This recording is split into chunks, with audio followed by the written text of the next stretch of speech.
Congress party के कौमी सदर मल्लिकार्जुन खड़गे ने पार्टी का मंशूर न्याय पत्र जारी करते हुए मुख्तलिफ ऐलानात किए हैं। 25 गारंटियों का ऐलान किया गया। मल्लिकार्जुन खड़गे ने बताया कि हिस्सेदारी को यकीनी बनाया जाएगा। नेशनल सोशल असिस्टेंट प्रोग्राम के तहत सीनियर सिटीजन्स के लिए पेंशन की स्कीम 1000 रुपये की जाएगी।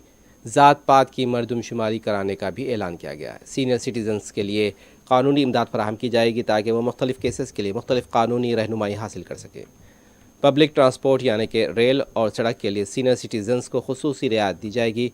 मजालिस मकामी में माजुरीन को नुमाइंदगी फराहम की जाएगी। एक अप्रेंटिसशिप कोर्स करने वालों को खर्च करेंगे और इससे ये फायदा होगा, किसी ना किसी जगह उसको पक्की नौकरी मिलेगी, क्योंकि ये स्किल डेवलपमेंट के तहत और बहुत से इंडस्ट्रीज में इनको काम मिलेगा।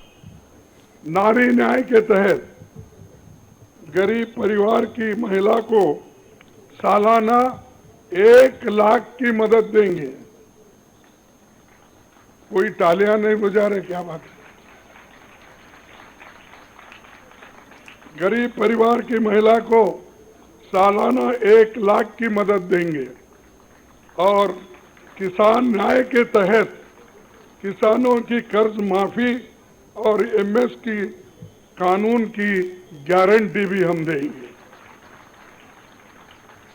और श्रमिक न्याय, इसके तहत मनरेगा में भी 400 रुपये, ये न्यूनतम कम से कम 400 रुपये मजदूरी दिया जाएगा।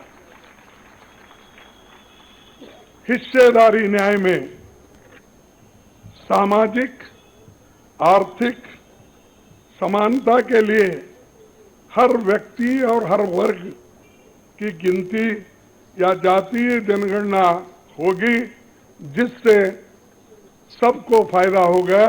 या किसी के फॉर में, किसी के अगेंस्ट में ये नहीं है कि हालात को समझने के लिए ये जातीय जनगणना करेंगे, जैसा कि SC ST की जातीय जनगणना होती है।